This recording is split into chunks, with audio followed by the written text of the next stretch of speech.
So it is that time of year again. It is the NBA Finals. They're finally upon us. And for me, that means three things. High stakes, amazing matchups, and as a British follower of the game, constant 130 tip-off times. This NBA Finals, it has a lot more riding on it other than the fact that it is for an NBA championship. This is going to be the first ring for two amazing players of the game.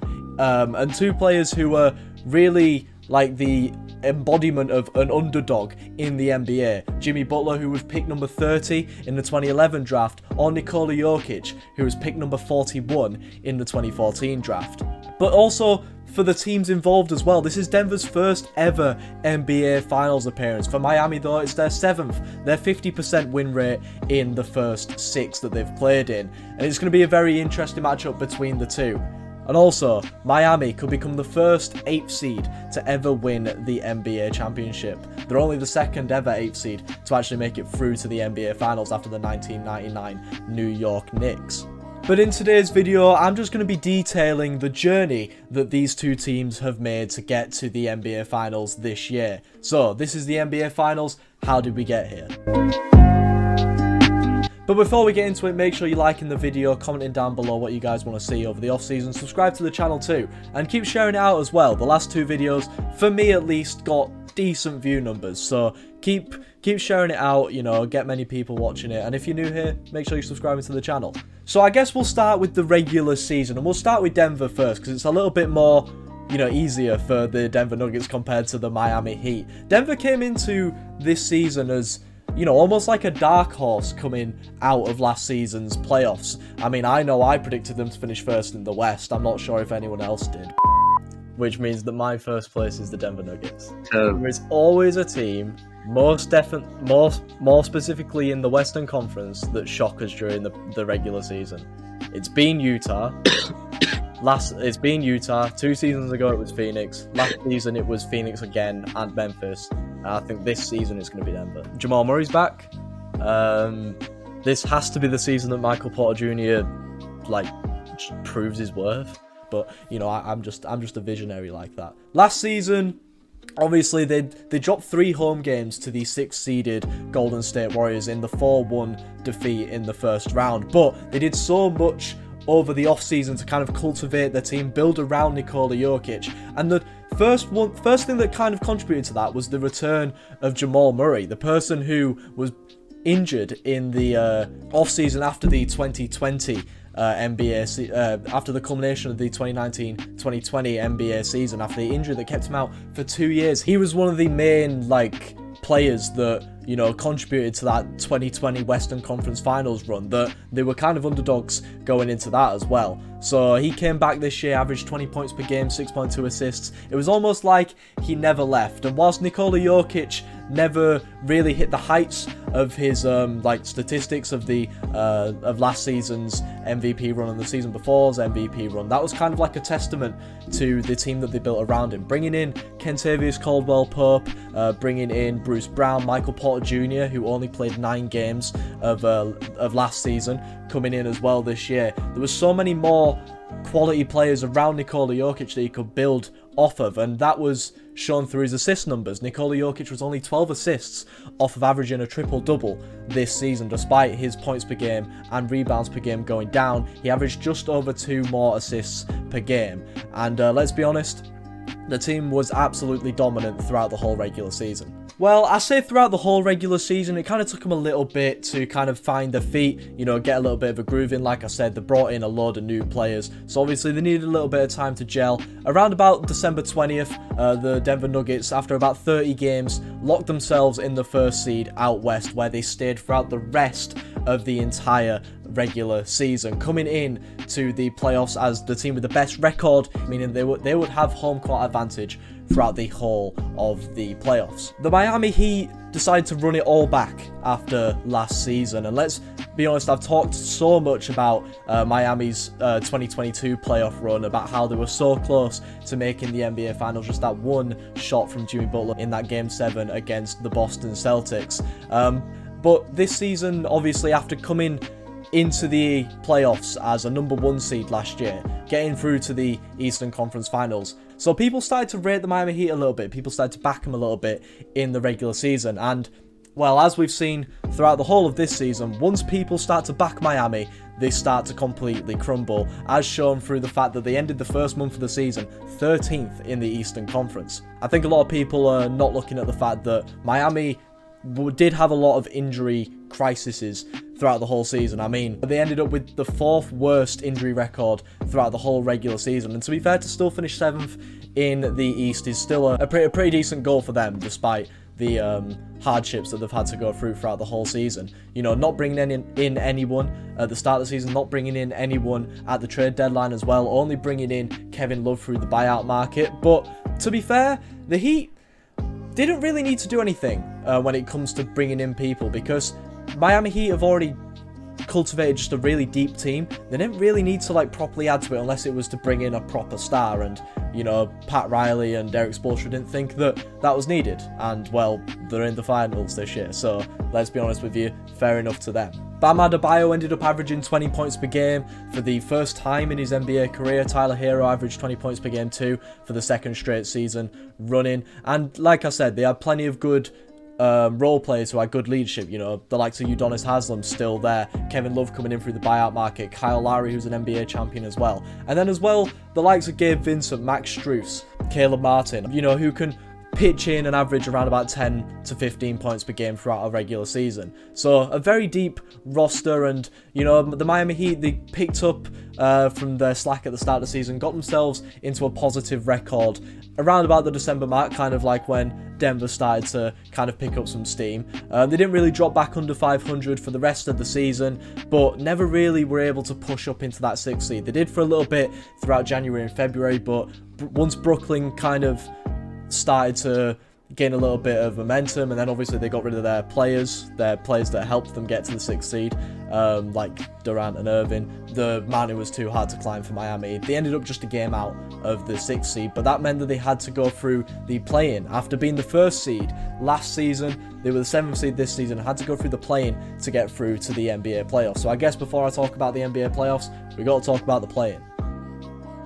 So Miami would face the Atlanta Hawks in the 7th versus 8th seed matchup. Miami were the home team, and the winner would go on to face the 2nd seeded Boston Celtics in the 1st round of the NBA playoffs. The Miami Heat would end up losing that one, actually, mainly due to a very poor performance from three-point line, shooting 8 of 31. DeJounte Murray, he had an absolutely amazing game too. Trae Young, you know, I'm probably one of Trae Young's main critics when it comes to his playoff performances. I don't think he shows up that much in the playoffs, but fair play to him, he had a decent game too. So, you know, the Hawks had to have a pretty good game to only beat the Miami Heat, who had a pretty poor game, all things considered, by around about 10 points. But that meant that Miami had to drop down into the winner-go-home matchup for the 8th seed, despite being only a game off of the 6th seed. They would face the Chicago Bulls, who were without their star player, DeAndre DeRozan, who pulled in an MVP performance in Toronto a couple of nights before. She had school, and let's be honest, if the teachers had just allowed her to be out of school for just one more day, maybe we could be looking at the Chicago Bulls in the NBA Finals. I am only kidding. Kinda. Miami carried on shooting poorly from three throughout this one, let's be honest with you. They shot 10 of 30. However, Max Strus hit 7 of those. He went 7 of 12 because when it comes to Max Strus, any team who had him on his books and just released him, he has a vendetta against, and he always has to show up against them. So, I mean, fair play to him, and he was one of the main reasons that the Miami Heat ended up pulling away from the Chicago Bulls. Both him and Jimmy Butler had 31 points in the win in the end. So, we head through to the NBA playoffs now. The Denver Nuggets, they've been kind of in cruise control. They secured the number 1 seed, but it's finally time for the playoffs. This is what the Denver Nuggets are here for. It doesn't mean a thing without the ring, as Michael Jordan would say, and whilst the Denver Nuggets didn't have a 73-9 record, they still had a pretty decent regular season record, blowing away competition, winning games left and right. You know, Nikola Jokic, close to averaging a triple-double. You know, the boys would kind of just playing around towards the end of the season, and that didn't really change for the Minnesota Timberwolves, or as they were known at the time, Anthony Edwards. Despite Anthony Edwards averaging 31.6 points per game in the 5-game series, it really wasn't enough to outclass the Denver Nuggets. In the end, Denver winning 5, but let's be honest, they were barely out of second gear at this point. The Miami Heat, well, they'd faced the Milwaukee Bucks. Now, everybody and their nan thought that the Milwaukee Bucks were going to do really, really well in this playoff run. Now, obviously, they kind of had a bit of a disappointing run last season, but Chris Middleton wasn't available for that one, let's be honest with you. So, with a full-strength Milwaukee team, dominated the Eastern Conference. Everyone was expecting them to make a finals run. Obviously, they were the champions 2 years ago. A lot of people were expecting Giannis to come back and reclaim his crown at the top of the NBA. However, Jimmy Butler and the Miami Heat, when their backs are against the wall, when nobody is backing them, they just turn into the 90s Bulls, and I don't know how. They're just absolutely mental. Milwaukee had the 4th best defensive rating throughout the whole regular season, yet Miami averaged 124 points per game across the 5-game series. Tyler Hero and Victor Oladipo ended up getting injured as well throughout this series as well, so that's just a main testament to how good this Miami depth is, that loads of people are able to step up.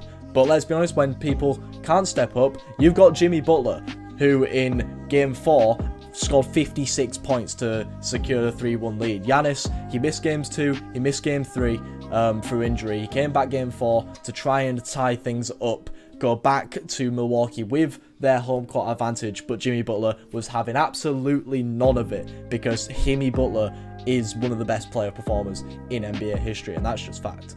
So yeah, they took a 3-1 lead that they ended up actually finishing off in Game 5 in Milwaukee, becoming only the 6th, 8th seed to advance to the conference semi-finals and the first to do so in less than 6 games. An absolute unbelievable upset for Miami, who went through to face the New York Knicks in the second round, which, let's be honest, when it comes to New York and Milwaukee, it's probably a better matchup for Miami, and that's never usually the case when you move forward through the NBA playoffs. You know, it usually gets a little bit harder for teams. However, we all knew what was probably going to happen, especially when Miami took Game 1 in Madison Square Garden. Now, credit to New York, you know, they still have a load of amazing playoff performers in there. Jalen Brunson, in my opinion, is one of the more underrated playoff performers in the NBA, and he had a few great games as well, including the Game 6 40-piece that he ended up having. You know, Jimmy Butler, he missed Game 2 in New York. New York tied things up, but he came back for Games 3 and 4 in Miami, and again, Miami would go back to New York for Game 5 with a 3-1 lead. This time, they didn't finish it off in 5, they finished it off in 6. So the Heat are through to the NBA Conference Finals, where they'll face off against the Boston Celtics for the 3rd time in 4 years. Over in Denver now though, and they've got a little bit of a more tougher matchup, you could say, against the likes of KD, Devin Booker, Chris Paul, DeAndre, and yes, the Phoenix Suns are in town for the conference semi-finals. But let's be honest with you, other than those 4 people, and Chris Paul's potentially past it, DeAndre Ayton, probably one of the worst contracts for his actual output in the NBA. It really is just KD and Devin Booker versus the whole of the Denver Nuggets team. And like we've established in the video, this Denver Nuggets team, when healthy, is probably the deepest team in the NBA and one of the strongest teams, maybe in NBA history as well. That's a debate for another video, in my opinion. Ultimately, it was the depth of the Denver Nuggets that pulled through over the clear star power in Phoenix. Chris Paul missing games 3, 4, 5, and 6 probably didn't help as well.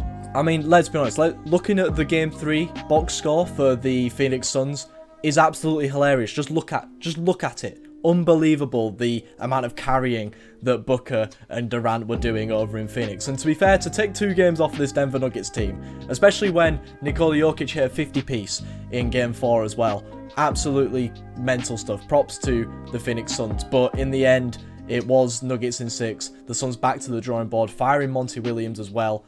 So yeah, I mean, the Nuggets are through to the Western Conference Finals. They're doing their part, absolutely destroying teams, showing why they're the number 1 seed, and as a reward, they're facing off against the 7th seeded LA Lakers. But this LA team ain't like any other 7th seed we've probably ever seen. This team still has LeBron James and Anthony Davis, the 2 main pieces of the 2020 finals run that ultimately led to a championship for LA. So it's definitely going to be a bit of a tough one.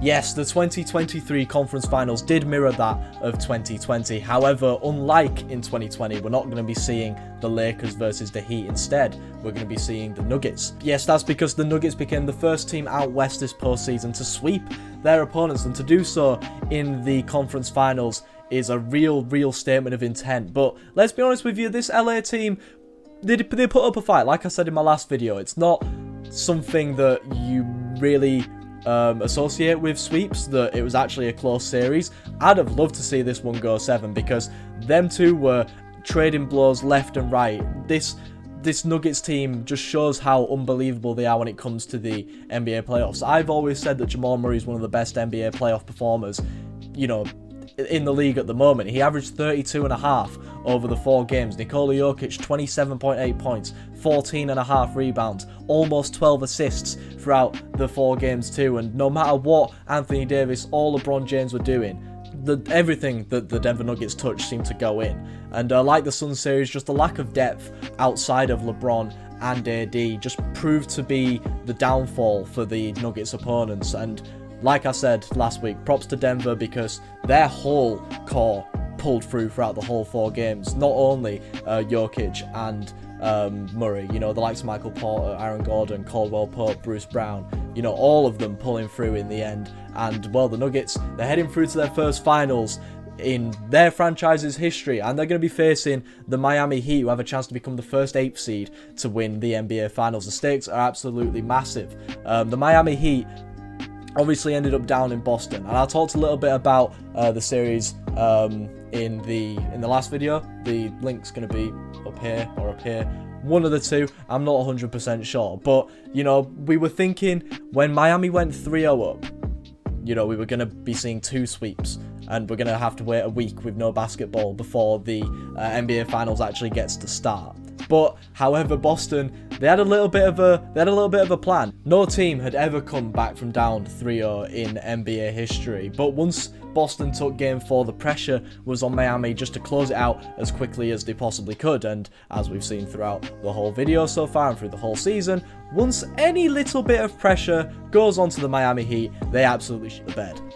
A dominant Game 5 performance from Boston, with 4 of their players scoring 20 points, meant that all Miami had to do was just close the game in Game 6 at the American Airlines Arena, and they almost did. To credit them, they almost did. They came back right at the end and then absolutely blew it to Derek White, which meant that Game 7 was going to be happening in Boston. Now, like I said, no team had ever come back from down 0-3. Before Boston, only 3 teams in NBA history had actually come back and tied it at 3-3, but obviously they lost Game 7. Now, Boston, their comeback was a little bit different to the other 3 teams, because unlike the other 3 teams, Boston were the first team to do it as the higher seed. So they were the first team to do it with Game 7 as their in their home court, in the TD Garden. But they got absolutely blown out. The pressure was back on Boston to win in their home arena, but you know, when the pressure ain't on Miami anymore, Miami pulled through. Caleb Martin, absolutely belter of a game. Jimmy Butler had an amazing game too.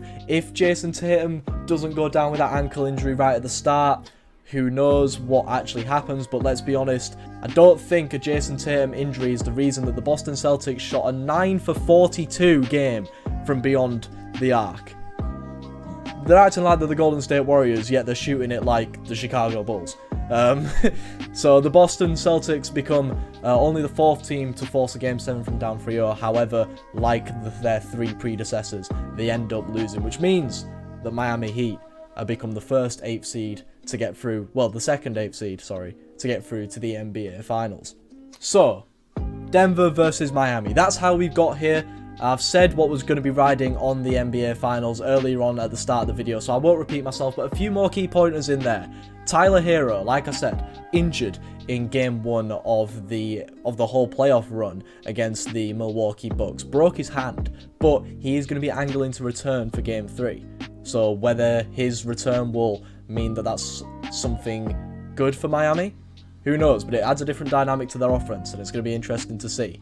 Denver, they swept the season series against Miami. They won both games, and they've also swept the season series against their opponents for the last 2 seasons as well. The last time that Miami beat Denver was in August 2020. Like we've seen though, when Miami Have no pressure against them. Like I said, this is a 1 versus 8 seed NBA Finals matchup. There's no pressure on Miami really to win. All the pressure is on Denver. However, is the pressure on Denver because this is their first NBA Finals run in their franchise's history. You know, Miami, they have the experience in these type of games. So it'd be interesting to see how the two teams match up. But like I said, if the pressure isn't on Miami, they're probably going to take 1 or 2 games. However, this Denver team showing how deep they are. I'm not 100% sure if Miami stand a real chance, despite the Miami Heat being one of the more deep teams in the NBA too. It's going to be a really, really exciting matchup. I'm really looking forward to it. You know, the first tip-off is tonight. Let me know what you guys think is going to happen in the NBA Finals. I'll be providing videos throughout the whole of the next couple of weeks, bringing you guys NBA Finals content, and I'll see you guys for that next time. Peace.